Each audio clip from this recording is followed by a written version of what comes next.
नमस्कार दोस्तों, आज ये लास्ट वीडियो है। कल से ये वीडियो प्राइवेट हो जाएगा।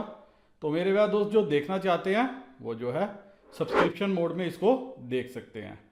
वहीं डिस्क्लेमर है। डिस्क्लेमर क्या है कि वीडियो खाली एजुकेशनल और लर्निंग पर्पज़ के लिए है। मेरी तरफ से कोई भी बाय सेल कॉल रिकमेंडेशन नहीं है। कुछ भी खरीदने बेचने से पहले आप अपने फाइनेंशियल एडवाइज़र की मदद ले लीजिएगा। आपको होने वाले प्रॉफिट लॉस के लिए मैं मेरा चैनल किसी भी तरह से जिम्मेवार नहीं है। दोस्तों, कल जो मार्केट ने तेज़ी दिखाई, अफलातून तेज़ी थी। निफ्टी जो है वो तकरीबन 350 पॉइंट बढ़ के बंद हुई। सेंसेक्स भी अच्छी खासी बढ़त लेके बंद हुआ। लेकिन क्या वो बढ़त टिकाऊ थी? क्या था? कितना उस पर विश्वास किया जा सकता था? इसका जो मैंने एक डाटा नहीं आया था, लेकिन मैंने एक वॉइस क्लिप डाला था और सभी को जो प्राइवेट मेंबर्स हैं उनको बोला था कि आज जो है काल से बच के रहना। उनको मैंने 3 व्यू पॉइंट बताए थे और जिन्होंने उस व्यू पॉइंट को रिस्पेक्ट करके ट्रेड लिया होगा उनको जरूर मुनाफा देखने को मिला होगा। वहीं इन सभी चीज़ के बीच में रिटेलर बुलिश पोजीशन लेके गया है, फुल बुलिश व्यू लेके गया है। एफआईआई बीरिश पोजीशन लेके गए हैं, प्रॉस मिक्स व्यू लेके गया है और डीआईआई वो भी कहीं ना कहीं बीरिश ही व्यू लेके गया है। अब दोस्तों एक बार सीधा नेट डाटा पे नज़र मार लीजिए। नेट डाटा क्या कहता है? रिटेलर 3121 कंट्रैक्ट इनके पास इंडेक्स फ्यूचर के लॉन्ग हो गए हैं। डीआईआई 24,942 24,942 कंट्रैक्ट इनके पास शॉर्ट है। एफआईआई 50% शॉर्ट इसने फिर से अपने लॉन्ग कम कर दिए हैं। अब इसके पास 23,574 कंट्रैक्ट है और प्रॉस 1,753 कंट्रैक्ट हैं इनके पास। मतलब ये भी काफ़ी हद तक जो है आपने इन्होंने शॉर्ट कवर किए हैं। क्यों कवर किए हैं? इनकी क्लियर कट स्ट्रेटजी रहती है। ये उसी स्ट्रेटजी के तहत शायद इन्होंने किया है। वहीं इंडेक्स कॉल में देखिए रिटेलर बुलिश व्यू लेके गया है। 58,087 58,087 कंट्रैक्ट हैं इनके पास। डीआईआई नंबर में चेंज नहीं है। एफआईआई 44,221 कंट्रैक्ट हैं, शायद ये अगले हफ्ते के भी हो सकते हैं। और प्रॉस 1,02,575 कंट्रैक्ट इनके पास इन्होंने राइट किए हैं।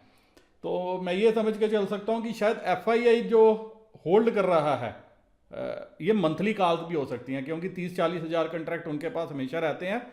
वो शायद मंथली भी हो सकती हैं।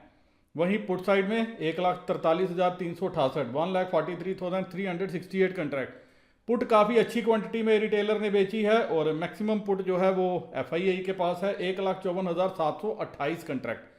पुट का नंबर इनका जो है एक बार फिर से डराने वाला है। और बैंक निफ्टी में तो इन द मनी पुट भी राइट की गई है रिटेलर के द्वारा, जो आपको निफ्टी में नहीं देखने को मिलेगी। इन द मनी जो है ये रिटेलर राइट करके गए बैंक निफ्टी में। डीआईआई नंबर में कोई खास मेजर चेंज नहीं है और प्रॉस 18,722 कंट्रैक्ट इन्होंने जो है राइट किए हैं, बेच के गए हैं। वहीं 6,28,378 6,28,378 कंट्रैक्ट स्टॉक फ्यूचर के हैं रिटेलर के पास। नंबर कम नहीं हो रहा, यही जो है आने वाले टाइम में मुसीबत करेगा।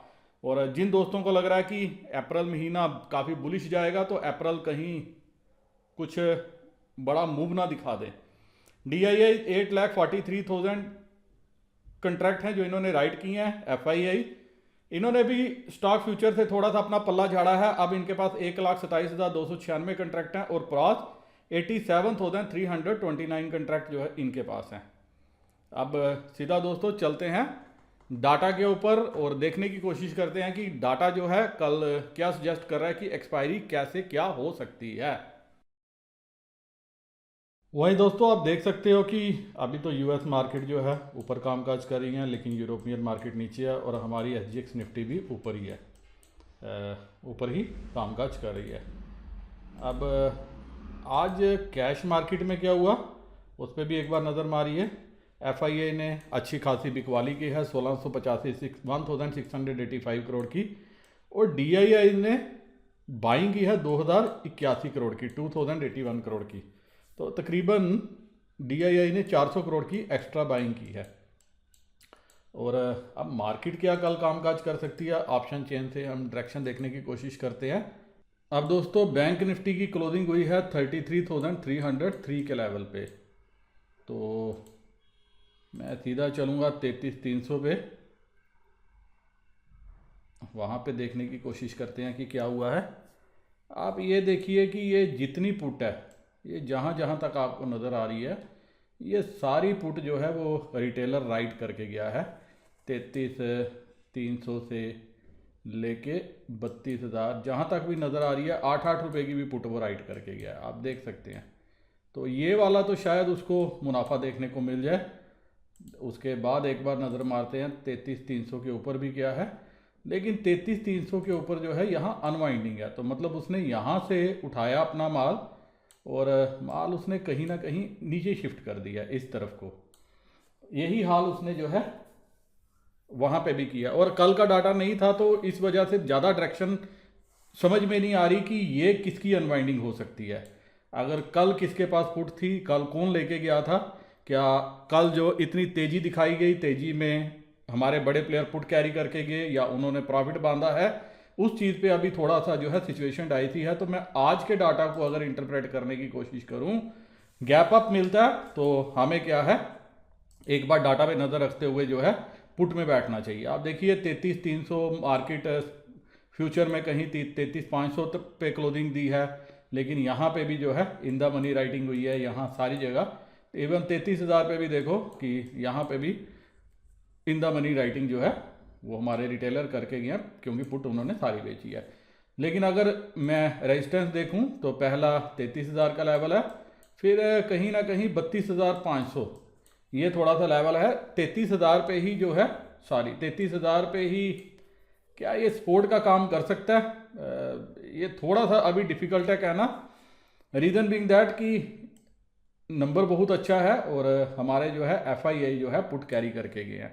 वहीं 33,500 पे ये फर्दर जितनी कॉल राइटिंग आप देख रहे हो, ये सारी कॉल राइटिंग इवन 33,000 पे भी देखो। अब इंटरेस्टिंग है कि 33,000 पे हमारे प्रॉस जो है ये कॉल बेच के गए हैं ये वाले लेवल पे। तो ये कोशिश करेंगे एक बार के लिए मार्केट को नीचे लाने की, ताकि ये प्रॉफिट खा सकें। और हम पिछले कुछ दिनों में देख भी रहे हैं कि अगर गैप अप भी होती है, मार्केट ऊपर खुलती है, तो एक बार के लिए ये नीचे की तरफ आती है, क्योंकि जो राइटिंग है प्रॉस की एक्सपायरी है, परसों छुट्टी है, और एक्सपायरी से पहले उनको क्या मिलेगा कि हम ऊपर के रेट पे और कॉल देके मार्केट को नीचे जो है पुश कर सकें। तो इसीलिए जो है 33,000 ये जो लेवल है, ये मुझे थोड़ा सा जो है अभी कमजोर सपोर्ट के रूप में नजर आ रहा है, ये वाली जो है प्रॉस की सप्लाई को देखते हुए। तो कहीं ना कहीं 32,800 33,000 एक बार, 32,800 750 एक बार के लिए ये लेवल भी आपका आ सकता है। तो इस चीज़ को भी आपने जो है ध्यान रखना है। जो कल के लिए ब्रॉडर रेंज है वो रह सकती है 32,500 से लेके 33,500 तक, लेकिन क्लियर कट मूव बड़ा भी मिल सकता है। रीज़न उसका ये है कि US में शायद कोई पॉलिसी वालसी भी है, और उस पॉलिसी की वजह से अगर हमें गैप अप मिलता है तो गैप अप में हमें क्या है, पुट का सहारा लेना चाहिए डाटा पे नज़र रखते हुए। ये मेरी जो है एडवाइस है, और मैं यही ट्रेड लेना जो है बैंक निफ्टी में पसंद करूंगा कल के दिन के लिए। अब चलते हैं सीधा निफ्टी पे। निफ्टी की क्लोजिंग कहाँ पे हुई है? निफ्टी की क्लोजिंग वीक हुई है 14,700 के नीचे 690 के लेवल पे, और आज आपने देखा प्रीमियम भी कम होते हुए नजर आया। तो जो मैंने कल एक एडवाइस दी थी, जिनको वो एडवाइस समझ में आई होगी, डाटा नहीं आने की वजह से मैंने जो ग्रुप में बोला था, तो उनको जरूर जो है उससे फ़ायदा हुआ होगा। अब 14,700 पे, यहाँ पे भी देखिए, यहाँ पे भी पुट में हर जगह जो है, इवन 14,500 पे भी अनवाइंडिंग है। अब दिक्कत यह है कि अगर 14,500 इतनी अच्छी सपोर्ट थी तो ये पूरे का पूरा प्रीमियम खाया जा सकता था। 14,700 मतलब 200 पॉइंट क्या नीचे की जो है अनवाइंडिंग हमारे राइटर्स करके गए, क्योंकि उनको कहीं ना कहीं डर था कि यहाँ पे भी शायद जो है कल मार्केट रिविजिट कर सकती है। तो वो यहाँ से उठा के पुट में, अगर आप देखोगे यहाँ कोई ज़्यादा कॉन्फिडेंस नहीं है हमारे रिटेलर्स का, पुट में ज़्यादा कोई एक्शन नहीं है, उनका एक्शन है बैंक निफ्टी में। तो 14,500 जो है, तो अगर हम डाटा के हिसाब से देखें 14,700 की क्लोजिंग है, और लेकिन ये सारी जो कॉल है ये 14,650 तक की, 700 तक की, ये मेरा रिटेलर जो है वो सेल करके गया है, उसने ये सेल लगाई है। तो कल कर क्या सकता है, गैप अप अगर मिलती है अगर कहीं ऊपर खुलती है तो एक बार के लिए 14,650 700 तक ये मार्केट आनी चाहिए डाटा को देखते हुए। 14,700 पे ये सारी जो कॉल है ये हमारे रिटेलर लेके हैं 650 से लेके 15,000 जहाँ तक आपकी नज़र जाती है। 15,000 पे तो पहाड़ी खड़ा हो गया। 14,900 पे देख लो, 14,800 पे देख लो, हर जगह जो है वो अच्छा जो है मेरे को 14,700 और 800 है पे ही रेजिस्टेंस नज़र आ रहा है। आल दो अभी जो SGX निफ्टी है वो 14,800 पे ही कामकाज कर रहे हैं। तो गैप अप होती है, डाटा पे नज़र रखना। एक बार के लिए पुट ट्राई करोगे तो आपको मुनाफा हो सकता है। 14,700 650 कुछ ये लेवल हैं जहाँ पे आल दो 650 पे राइटिंग इतनी ज़्यादा नहीं है, लेकिन ये 1447 कंट्रैक्ट जो बेच के गए हैं तो ये कोशिश करेंगे इसको भी जो है एक बार के लिए खाने की। तो जो लेवल है वो 14,600 650 से लेके 850 900 कुछ ये लेवल आ सकता है। कल आपको दोनों तरफ ट्रेड देखने को मिल सकता है। गैप अप हुई तो एक बार के लिए नीचे आ सकती है, और गैप डाउन हुई तो डाउन के बाद एक बार के लिए ऊपर आ सकती है। और अगर डाउन में आपका कॉल्स पे फर्दर ओपन इंटरेस्ट बिल्डअप होना शुरू हो गया फिर तो डाउन ही डाउन का रास्ता खुलेगा। जो भी मूव आएगा वो 2:30 बजे के बाद आएगा मंडे के लिए। तो अकॉर्डिंगली आप अपनी पोजीशन जो है बना लेना, डाटा को देखते हुए और रेंज को रिस्पेक्ट करते हुए। इसी के साथ दोस्तों ये वीडियो मैं यहीं ख़त्म करने ज़्यादा चाहता हूँ। उम्मीद करता हूँ कि एनालिसिस के बेसिस पे कल आपको कुछ ट्रेड लेने में सहायता मिले और आप जो है अच्छा खासा मुनाफा कमा के जाओ। इसी के साथ नमस्कार, जय हिंद।